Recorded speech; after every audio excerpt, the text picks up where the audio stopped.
Hi everyone, I'm Marion Githegi. I want to say a huge thank you to everyone for tuning in and carving out the time to watch or listen to this podcast. You're all amazing. This show started from a real place because, let's be honest, starting out as an actor can be brutal.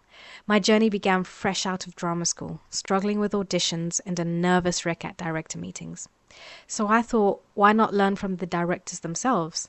They are the ones I'll be working with someday, and they hold the keys to the roles. And that's how Be Seen began. This show is all about empowering you, the trained actors, dreamers, young directors, and film enthusiasts alike. If this podcast has helped you even a little, please let me know in the comments below. Your feedback inspires both me and others. Thanks again for tuning in. Your support means the world. Welcome to Be Seen Director's Cut, the podcast that delves into the minds of TV, film, and theatre directors, revealing the secrets of storytelling from the director's chair. Join me, Marion Githegi, as I get valuable insights, audition tips, and a sneak peek into the directorial process that brings stories to life. Okay, we're doing As You Like It by William Shakespeare, obviously. And I picked this play because I do a lot of Shakespeare in classical text, but not a lot of comedy. So I'm interested in bringing in the comedic side. This scene is near the beginning of the play. It is Act 1, Scene 3. So the beginning of Shakespeare's comedies always start very bleak and tragic, and then they end up hopeful with marriage and new beginnings. So this is that sort of bleak beginning when Rosalind and Celia are basically making the plan that the only option they have in life is to run away into the forest. So do you want to just give it a go? Yeah. First round? Yeah. Jump in. Oh, my poor Rosalind. Whither wilt thou go? Wilt thou change fathers? I'll give thee mine. I charge thee, be not thou more grieved than I am. I have more cause. Thou hast not, cousin. I pray thee, be cheerful. Knowest thou not the Duke hath banished me, his daughter? That he hath not. No, hath not. Rosalind lacks in the love that teacheth thee that thou and I am one. Shall we be sundered? Huh? Shall we part, sweet girl? No, let my father seek another heir. Therefore, devise with me a way that we may fly, whither to go and what to bear with us. Sorry, what line? Do not seek to take your change. And do not seek to take your change upon you, to bear your griefs yourself and leave me out. For by this heaven, now at thy sorrows pale, say what thou canst, and I'll go with thee. Why, whither shall we go? To seek my uncle in the forest of Arden. Alas, what danger will it be for us, maids as we are, to travel forth so far? Beauty provoketh thieves sooner than gold. I'll put on poor and mean attire, and with a kind of umber, I'll smirch my face, the like do you. So shall we pass along and never stir assailants. Were it not better, because that I am more than common tall, that I did suit me all points like a man, a gallant curtal axe upon my thigh, a boar spear in my hand and in my heart, lie there what hidden women's fears there well. We'll have a swashing and a martial outside, as many other mannish cowards have, that do outface it with their semblances. What shall I call thee when thou art a man? I'll have no worse a name than Jove's own page, and therefore, look you call me Ganymede. But what would you be called? Something that had a reference to my state. No longer Celia, but Aliena. But cousin, what if we essayed to steal the clownish fool out of your father's court? Would he not be a comfort to our travels? Oh, he'll go along over the wide world with me. Leave me alone to woo him. Let's away and get our jewels and our wealth together. Devise the fittest time and safest way to keep us from pursuit that will be made after my flight. Now go being content to liberty and not to banishment. Okay, nice. Awesome. So there's a couple things. First of all, what I love about this scene is the last line is in many ways the theme of the play, to liberty and not to banishment, you know, in terms of, I think what's difficult and interesting about this scene is this is the transition into kind of the world of comedy. The genre of comedy in Shakespeare's time is more about going from sort of winter to summer, or bleakness to light, or the reason why comedies always end in marriages is because that implies new life, right? So it begins with death, banishment, darkness. Before the play, Duke Frederick got rid of his brother, Duke Senior, but it seemed to be the only hope that you had, Celia, that your cousin Rosalind could stay. Yeah, that she's your best friend. Your father has completely, like, politically changed everything. He's taken over power. But the one kind of glimmer of hope was that your cousin Rosalind, who's the daughter of the previous duke, so technically the heir, has been allowed to stay. And now this is being taken away.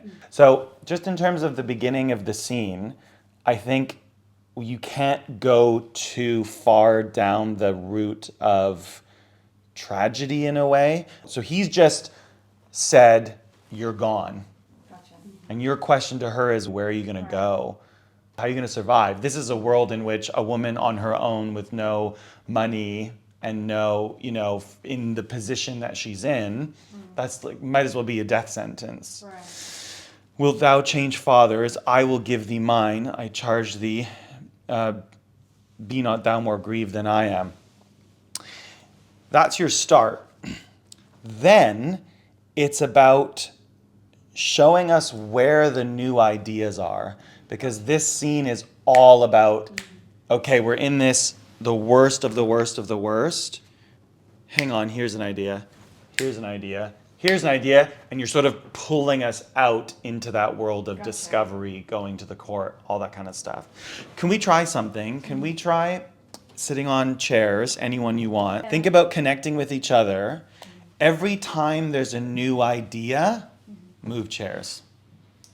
Okay. That could be during your text, or it could be during the other person's text, but only when you feel there's some sort of change that's happening. Okay. Does that make sense? Okay, let's try that.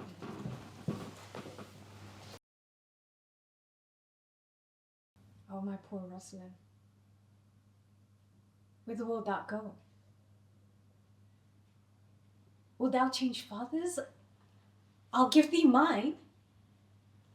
I charge thee, be not thou more grieved than I am. I have more cause. Thou hast not, cousin. I prithee be cheerful. Knowest thou not? The Duke hath banished me, his daughter. That he hath not. No, hath not. Rosalind lacks then the love that teacheth thee that thou and I are one. Make that a really strong statement. Do that one more time. This is your first point you're making. Right. Okay. Rosalind lacks then the love that teacheth thee that thou and I am one. Notice that. Shall we be sundered? Shall we part, sweet girl? No. This is good. This is a big decision now, this No, one. let my father seek another ear. Go bigger with that. That's a bigger decision. Okay. You're establishing the relationship. Yeah, in the beginning. That's good. Now, here's my first kind of thesis statement. I am going to sever myself from my position. Do you want to go from just before that? Shall we be sundered? Shall we part, sweet girl? No, let my father seek another ear. Therefore devise with me a way that we may fly, whither to go and what to bear with us. And do not seek to take a change upon you, to bear your griefs yourself and leave me out. So that's a bigger shift. Don't take this all yourself. This is something we can do together. Yeah. Okay, Yeah? yeah. Go from no, let my father seek another heir. Make that a really strong statement. In fact, use this exercise. If you have a really strong statement, you can cross right to the other side. Shall we be sundered? Shall we part, sweet girl? No. Let my father seek another heir. Therefore, devise with me a way that we may fly, whither to go and what to bring with us. And do not seek to take your change upon me, to bear your griefs yourself and leave me out. For by this heaven, now at thy sorrows pale, say what thou countst, I'll go with thee. Questions, thoughts, moments that brought something up for the two of you? The chair thing helps a lot in terms of kind of the energy as well and the pacing of it. And also, initially when we first did it and I was just standing there, so having like some business Structure, yeah. It really makes a big difference. I think for me what I'm struggling with is the journey of her emotions and that what you're saying, not being too caught up in the tragedy of it just being enough, and then getting to that point where we're devising this plan and going into that comedy. Yeah. Yourself before I launch in. Yeah, I mean, I think it's really helpful to like have the thought, like the moving the chairs, because it's all just about like actually having the thought of like changing and making these decisions. And like I think the movement, as you're saying, is like very helpful for that. Yeah. But yeah, it does feel kind of abrupt, this shift into like, oh, everything's bad, and now oh, we're actually kind of excited to make this plan together. Yeah. To a certain extent, they're excited about the idea, but I think also we have to think about the necessity of it, because remember, there's no other choice. But I do agree, there's some like massive kind of shifts and kind of elements of the plot that you're like pushing forward really, really swiftly in this scene.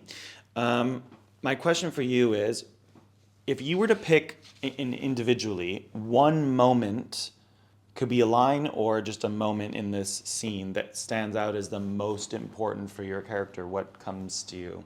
What do you think? I would say let my father seek another heir. How about you? That I do suit me all points like a man. Now, if those are your two really important moments, a lot of what I do is try to give you, the actors, structures like a playground to play with. So this is one of them. What I would like you to do is think of one big, bold offer that you can make on those moments. What I call it is a spotlight moment. The reason I call it that is because if we think of Shakespeare's original conditions, there was no lights. So the actors had to create their own spotlight. They had to create their own close-up, meaning you're playing at the Globe Theatre, it's the middle of the day. How do you create focus and architecture in a scene? You think, okay, what is my key moment? What's my key turning point, whatever that is? How do I make the audience notice that moment? Do you jump on the chair? Do you lie on the ground? Do you scream? Don't even worry right now if it makes sense. Just see what your impulse makes you want to do. I think that's the one thing I probably, in the moment, kind of struggle with the most, is making that bold offer. Yes. In the moment. And then when you go home, you're like, oh, I could have done that. I could have done this. You know what I mean? The biggest thing, I think, as actors and just creatives in general, is to train ourselves to listen to that impulse and to not judge it. But it's that playful, youthful freedom where if I suddenly feel like barking like a dog, I'm going to do it. And people always get stuck in their head with, well, that doesn't make sense for the scene. Well, first of all, it's rehearsal, so who cares? Yeah. But secondly, I think we are meaning-making, story-making machines. My, body and my mind and my heart understands story structure. If I have an impulse, there's a reason for it. So we have to trust that, and then you can figure it out later. Okay. Yeah? So you both have a spotlight moment. You both have a key moment. No, let my father seek another heir. That I did suit me all points like a man. Those are your two moments. All your job is to make that moment stand out more than anything else in the whole scene. make me say the offer's too big. I'd love to see something that doesn't make sense in your mind for the scene. Okay. Because I think your impulse is still playing the scene in the story. So I think you'd be surprised that, not that you would do exactly the thing that doesn't make sense, but there's going to be meaning behind whatever that thing is that you do. Right. Time and try to take the same note for Yeah. your offer. So try to make, so first of all, respond to each other's offers more. Yeah.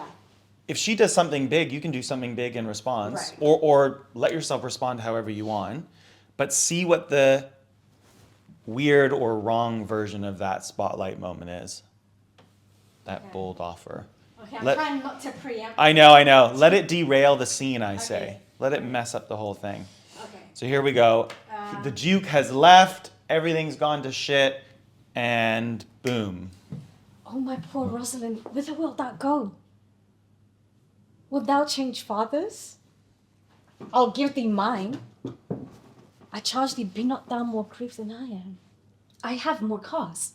Thou hast not, cousin. I pray thee, be cheerful. Knowest thou not, the Duke hath banished me, his daughter? That he hath not.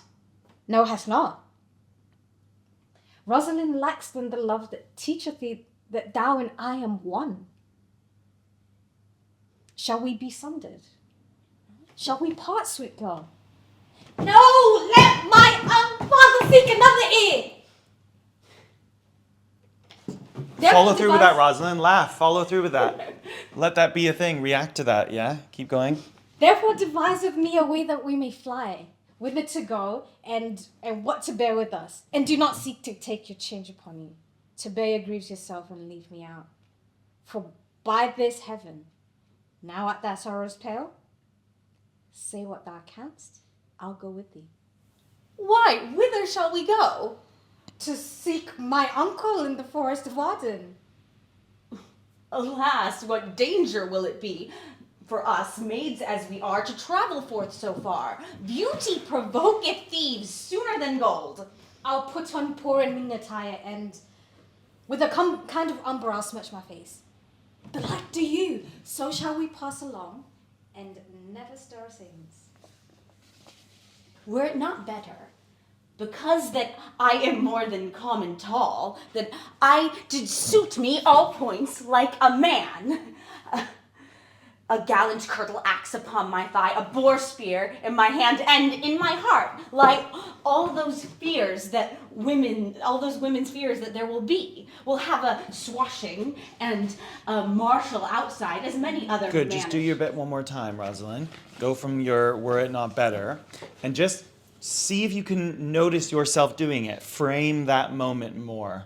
Yeah? See how you want to react to that as well. But see what are you surprised that you've done it? Do you react to that moment? Have you made your point? Why do you come back down? Yeah. It doesn't have to be the same thing. It can be different if you want, or it can be the same.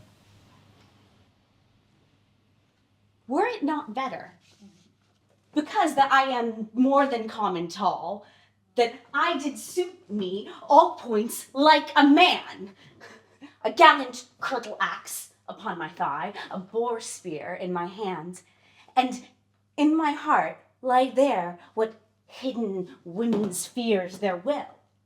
We'll have a martial and a swashing outside, as many other mannish cowards have, that do outface it with their semblances. What shall I call thee when thou art a man? I'll have no worse a name than Jove's own page, and therefore, look you call me Ganymede. But what would you be called? Something that hath a reference to my state. No longer Celia, but Ileana. But cousin, what if we essayed to steal the clownish fool out of your father's court? Would he not be a comfort to our travel? He'll go along over the wide world with me. Leave me alone to woo him.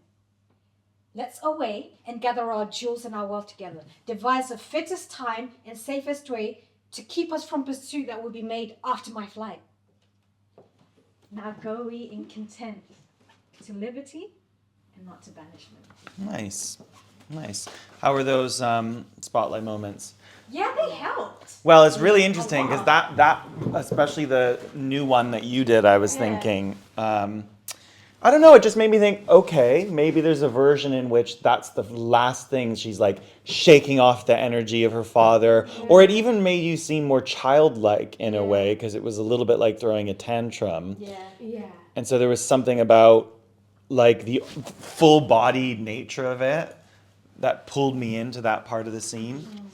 Yeah. Yeah, no, and I appreciated you being like, oh, follow that instinct to laugh, because it's like, oh, why wouldn't you? Why wouldn't you laugh? You know? Like, Yes. Yeah. And it made the rest of it more playful. Yeah, exactly. I think we have to. And finding that turning point as well. Sorry, in terms of like going from the dark tragedy part to, okay, we have to move now. We have to really change gears in the story into the comedy land. If you're an actor or director that would like to be a guest in future episodes, please reach out via the email listed below. And if you would like to see a specific director on the show or have any burning questions you'd like to ask my guests, please pop them in the comments section below or email me at the email address listed. Now, let's jump into the podcast studio. Welcome back, everyone. Thank you, Kevin, for a really amazing experience, actually, because you just every time I'm with you, I learn something new about how to tackle Shakespeare and making it just come alive a bit more. Also, we have my lovely scene partner, Katie Burke, who will be joining us for the second half of the conversation. So, Kevin Bennett. When we were in there, you know, both Kate and I kind of struggled a bit with the journey of the play and the journey of the characters. And one thing that I sometimes wonder with Shakespeare is how conversational do you make it? Or how close to the speech pattern that was at that time do you stay? Because I found that when I say it just kind of how I'm talking, it comes quite easily. When I have to adjust myself to their speech pattern of how they would say it at that time, it just got me a bit more heady, if that makes sense. There's a couple things. First of all, the way Shakespeare wrote is not the way that people spoke back then. The easiest, most kind of obvious example modern day would be to watch a musical and think that that's what people do nowadays. So like they break into song in the middle of a scene. Songs in musicals are meant to express a heightened moment or an emotion that is needs to be expressed through something more than simply dialogue. Shakespeare's various forms of the structure of the language and the poetry, the most common being iambic pentameter, which is 10 syllables, 5 light, 5 heavy, so de-dum, de-dum, de-dum, de-dum, de-dum, 5 times. It's a poetic structure. So it was just the most common way for writers, playwrights to express their version of the truth. Now, this is the thing I think is interesting in all periods of art and drama. Everybody is trying to reveal what to them feels truthful. I think there's a difference between realistic and truthful. I think we need to look at the structure of the iambic pentameter because Shakespeare used a very rigid structure to actually make his characters sound, I would argue, more real. So there's a truth in it, but when you look at the text, which if we had longer in that scene, we would go even deeper into the form of the iambic pentameter, you'll notice that sentences sometimes end in the middle of an iambic pentameter line. Sometimes they end at the end of an iambic pentameter line. The mistake that people make often, especially contemporary acting style, is to ignore that and simply go off your impulse. And what tends to happen then is people try to maintain the structure of the sentence. So they try to speak this long sentence all in one breath, for example, which nobody does in real life.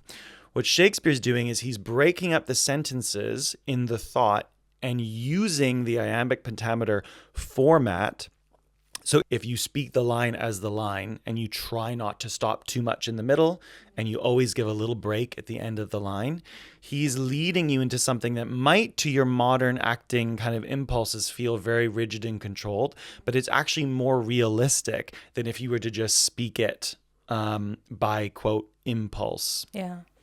Now, we didn't really do that necessarily in the time that we had, because what I would do with actors is start almost musically, teaching them the structure of the language, and then you let the sort of truth and the emotion come within it.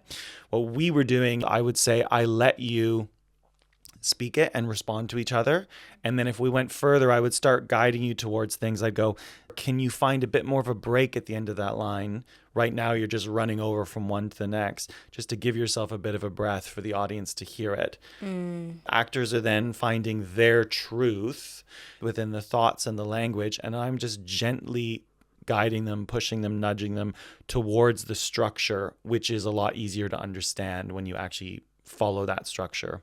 I think I've heard that before, but it's a nice reminder that the language wasn't just how everybody was talking back then. Like, you know, there's some sort of poetry performance to it automatically. And that kind of takes like a little pressure off. You feel less like you're trying to be a person of the past, kind of, you know what And I always say, sense? and I always say it's okay for the character to be aware they're using heightened language. So most famously, Romeo and Juliet, the dialogue they speak to each other, if you put it all together, is the structure of a sonnet, which was a very popular format at that time.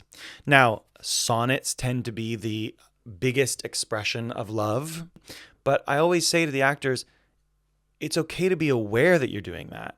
If your character is rhyming, you've made a choice to rhyme, because when there's a rhyme, it feels right. It fits together. So you're making that point, or you've discovered that. So I think we need to not be afraid of the heightened language, and more let our characters be aware and make it a part of the intention of what you're doing. Interesting. I've thought about it as the actor being aware, but letting the character be aware that that's what they're doing is probably something that I've personally not heard or been told before. I don't know. No. So that's an interesting point to... I like to think, like, if the character were making the choice to speak in that way, why? Doesn't mean it has to be over the top or leaned into. But I think in the pursuit of naturalism, actors often try to sort of ignore it. But I think if we acknowledge it and embrace it, then we can all enjoy why Shakespeare has put that into, you know, wherever he's put it in the scene. Before the camera started rolling, you mentioned that there were 4 techniques that actors can do in order to connect with the text. We did one of them, which was the chairs, which was fun. And I found that. What are some of your other, one of your other, you know, like go-to tools. Right. And so I wouldn't say I have go-to necessarily exercises, but it's more that I like to have a foundation, especially with Shakespeare and heightened language. It's like, don't worry about where you're moving around, what you're doing. Sit down. Basically, the point is rules that restrict you can be freeing. As long as there's rules, it gives you somewhere to go. If you're just up there speaking your text, then what am I doing? I'm flailing around. Yeah. So some of it is just literally creating kind of random structures to help contain you. Another foundational one is actually one we did, which is going, what's your spotlight moment? So I call it spotlight moment only because I've worked at the Globe a lot. So I like to empower actors to understand how to bring a scene to life without me telling them my view on the scene. The other part is, if a scene is well written, every character that is in that scene is going to have at least one moment where they are in some way pulling focus. So I always give the actors the task. If you were to have one moment where there's an imaginary spotlight or close-up on you, boom, in this scene, what is it? So how do you create a spotlight? What's your bold offer? Similarly, sometimes I'll talk about a key line of text. So if you had to do this scene physically with no text, but you had one line you were allowed to speak, what would it be? All of these foundational things are just giving actors essentially a playground. Yeah, I'm curious about this because I loved working on the spotlight moment with this bold and this idea of having a really bold offer. And I feel like oftentimes in those moments, and we were talking about during the scene, like, oh, struggling with that, with finding those moments yourself and like struggling with making those bold choices. Like, what are those bold choices? And I guess I'm just wondering, are there some like resources or ways to get yourself thinking about like different, like more unique choices? Because I feel like, your instincts just kind of go to like, oh, my moments about being a man. I'm talking about how I'm taller than average. I as a person am pretty short. I'm going to stand on a chair to make myself taller. And that doesn't necessarily feel like bold. It feels like an offer. How do you get past the kind of initial ones that everybody's going to go to and make actually bold, interesting choices? I would say, first of all, obvious choices and offers are not necessarily a bad thing because they're obvious for a reason. Now, the other thing in terms of how do you get to that place where you can truly create inventive, this is sort of a bigger life question. It's easy for me to say because I'm the director, so I get to set the tone in the room. I'm really lucky. But I do get to set the tone. If I'm in a playful mood, the rehearsal's in a playful mood. If I'm in a serious mood, it's just the way it is, right? So you have to find a way. What brings out your playful side? Where do you feel free? So for me, I always have in my bag a ball. It just reminds me to be playful because it's like a children's toy, right? So you need to find a way. What makes you feel free? I said to an actor once, if you're afraid to make a bold offer, before you do the scene, say to the director or the other actors, I'm going to do something really kind of crazy. Is that all right?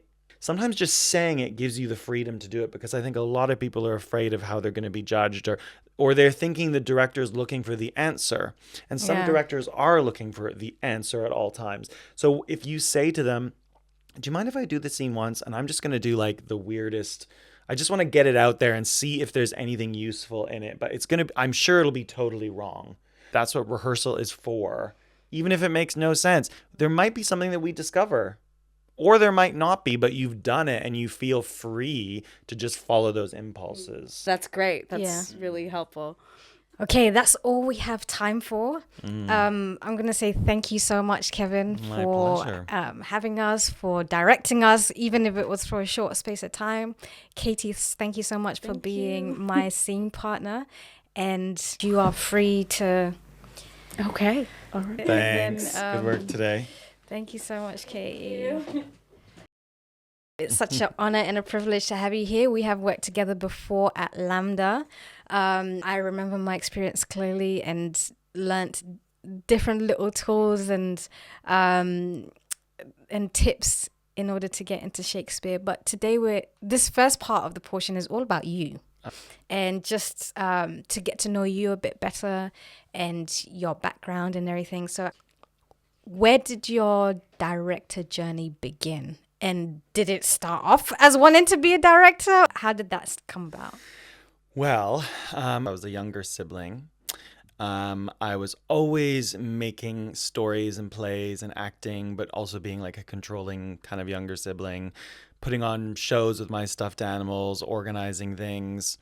So I would say that's in some ways the beginning. Okay. My father was and still is in the radio business, music radio. He started on air like as a DJ, but very quickly transitioned to being what's called a program director, which is very similar to being a theater director, but it's for on-air talent and running of the station. Right. So I saw that my whole childhood, and I didn't even realize it at the time, but like him giving notes to the on-air talent and things very similar to I would as an actor. And then the last one, I would say, I think myself as a teen, it's a tough time being like 14, 15. And I went through a year where I was like, I'm determined that I'm going to figure out what I'm going to do for my career. And it became an obsession for like a year. I was like workshopping different things. Should I be a pilot? Should I drive a ferry boat? It was like such a variety. I had a symphony conductor at one point I liked. And then I went to a play at the end of this kind of year. And I always reference this play, but it's a 2-actor play but they each play like 15 characters. It's called Stones in His Pockets. It's an Irish play by someone called Mary Jones, I believe is her name. Beautiful play. And I'll just never forget, I was sitting in the second or third row, and the play was about a big Hollywood movie that was being filmed in a small town in Ireland and sort of how it affected the inhabitants of that small town. And I'll just never forget, like, completely getting sucked into this world of these two actors playing all these different parts. And for me, it was like the best of, you know, when you see a movie after you've read a book, people always say, oh, the book was so much better because the book lives in your imagination. To me, it was like the best of both. It was like the book and the movie together, because I was still being told a story, but these two actors are playing all these different roles. So my imagination had to be alive and engaged in what was happening. I just felt so much a part of the beautiful kind of ritual and community of live storytelling. So those are the three moments. I think those three things together, like just being a kid who was always acting and putting on shows, probably watching my dad and his career, and then that moment when I was like a teen, like looking for answers in my own life and going, this is the thing. Yeah. Would have been it. But then you didn't start directing right away, though, did you? You went into acting first. I went to drama school in Vancouver for acting, kind of thinking, I'll do that, I'll become an actor, I'll act for 5 or 10 years, then I'll transition to doing directing, which is what I saw was a pattern in a lot of people in Canadian theater. I liked acting, but it got really frustrating being in scenes with other actors and like them not doing what I wanted them to do. Yeah. So I basically transitioned, and I did end up kind of specializing. I just started directing right then and there. So what got you into classical theater specifically? You know what? I always felt not very intellectual and not very smart as a teen. I didn't understand Shakespeare. The first time I saw a Shakespeare play was Macbeth. No idea what was going on. I was like 14, 15. Right. My friend who went with me, who wasn't even into theater, but he was really smart, had to like explain it to me. And so I was embarrassed by that. So in drama school, when I started to show more of an interest in directing and the teachers could kind of recognize that was my path, they let me be the assistant director on a show. Yeah. And this guy is called Anthony Holland. He founded the drama school. He used to work at the Bristol Old Vic Theatre School here, moved over to Canada like years and years ago. So he was a bit of a legend in Canadian theatre. So he was brought in to direct The Merchant of Venice, but also play Shylock, one of the main parts. But the point is, he spoke text with like when he spoke it was like he was anybody, like he was just speaking modern text. I completely understood it. And in that moment I realized, with technique and experience and just a little bit of investigation into the material, I do believe that Shakespeare is supposed to be for anyone. For me, theater's about creating a space where everybody feels they belong. And Shakespeare to me was the thing that like was the most removed from that. So it kind of became a mission when I discovered with Anthony Holland that, even I can understand this. I was like, I really want to make that for other people. And so it kind of became my specialty, but I love other things. I love musicals and new plays and stuff. But yeah, that's kind of took me on a Shakespearean path. Yeah. And what would you say your favorite project has been so far to do? If I had to pick one, I directed a production of Hamlet. I had just graduated drama school, and I somehow convinced all these amazing Canadian actors, many of whom were like 3 times my age, twice my age. I worked for like a year on the text to make sure that I understood it, to find a way to rehearse it, that we could bring it to life in a unique way, but also just to really serve the story. And already I was inspired by the Globe Theatre, even though we were in a little studio. I was like thinking, how are there ways to do this where the audience can be a bigger part of the experience than just sitting and watching from a distance. Yeah. Also, I think that production kind of launched my career in a way because it was the first thing I did with professional actors. And so it got reviews, and then people were like, oh, this guy does Shakespeare. And then I got jobs as an assistant in bigger companies, and sort of that began, I think, the journey. So I would say that one. Okay. Why would you say people find classical text so challenging, other than the language, of course, because we don't speak like that anymore? What would you say it is about classical text that we find it so hard to kind of grasp? Well, I think the style or the form, I guess, of acting. Of course, we don't know exactly how people acted in Shakespeare's day. We do know that they had something like 3 to 5 days to rehearse plays, as opposed to 3 to 5 weeks. We know some of the things, like the circumstances. We know that the actors received their role, which just had their text, and maybe 3, 4, 5 words as their cue, but you wouldn't have the other person's lines fully. So we know some of those things. I love Peter Hall, who founded the Royal Shakespeare Company, wrote this little book called Exposed by the Mask. Tiny little book. It just explains, with Shakespeare, Greek theater, very different kind of eras and formats, that ultimately your job as the actor and the director is to become freed by the form, exposed by the mask. So what is the form? What's the restriction that then gives you freedom? And I think people approach, for example, Shakespeare and the form that is there as if it is a modern script, which has a different form. And I wouldn't be the best person to explain what that form is, but there's certainly a form. I mean, nothing is completely real, whether that be standing on your mark if you're filming something, or I use the musical example. People don't break it to song, but you still have to find the truth within it. You have to sing all the notes. Right. And it's a bit of a mystery because nobody wrote the rules. Nobody wrote down how to speak it. So everybody has different opinions of, so do you approach it, like we said earlier, from a structure first, then truth? Or do you find the connection to the words in the truth, then you move into the structure? It's like this mystery that we just keep dancing around. But the big thing, I think, is people are afraid of letting something be heightened because they think their job as an actor is to make it natural, which seems to be another word for small. Yeah. Yeah. You know what I mean? That is the challenge, subtle, isn't it? small, Yeah. It's finding that balance, especially if you're drifting between film and TV. Mm-hmm. If you're not someone that's drifting between the two often. Yeah. It's hard to be in one medium and then suddenly go into another medium, and it's like, oh, okay, I have to make it a bit big, I know, and it's just different things, like if you're filming something, you're aware of the camera. Right. You're not always looking at it unless you're doing Fleabag or something, but you are aware of it. Mm-hmm. So for Shakespeare, I would say, if you want to really look at the way that I think it was written, you're aware of the audience. I would say you can look at it anytime you want. Yeah.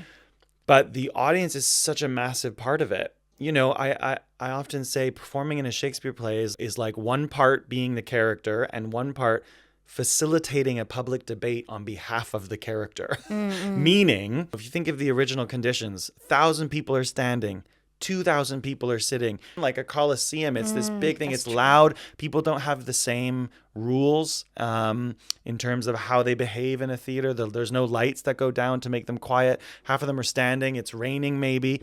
So you have to fight to be heard. You have to fight on behalf of that character. And why I say on behalf of that character is, of course, you are the character. But like the audience is always there and you're looking at them and you're aware of them. And, when you see plays at the Reconstructed Globe or you do them, it's like becomes so obvious. Like you can't hide from them. Like we're in a scene and then, oh, there's someone right there. Yeah. And I'm going to look at them all the time.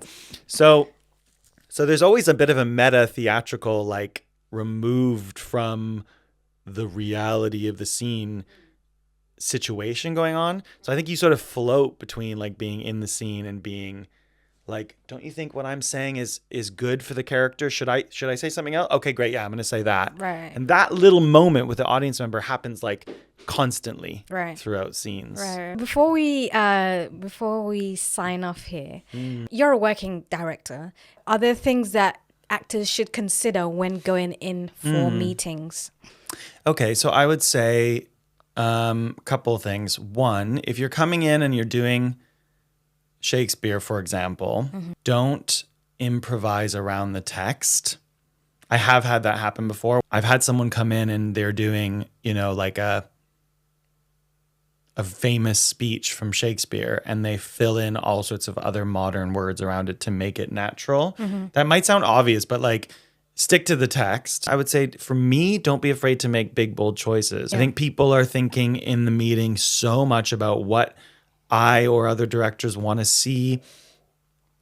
I mean, I'm more interested in seeing someone's imagination, even if it's the wrong choice, because hopefully there's time for a little redirect or a moment or whatever. And then the other thing I would say is take your time with the text, because myself and other directors who do Shakespeare are aware that sometimes you get the text the night before or whatever, you don't have a ton of time or whatever it is. So we're not expecting you to be, performance ready. Right. So take the time to make sure that you're speaking it clearly, that you understand what you're saying. So those would be the big things. I would say stick to the text. Don't be afraid to let yourself be seen. Make big, bold offers. And take your time. Take your time. I'd so much rather someone go too slow, but they're still speaking clearly and really choosing the words and using the words, as opposed to someone that's just trying to rush through it. Awesome. That's amazing feedback. I'm going to use that too.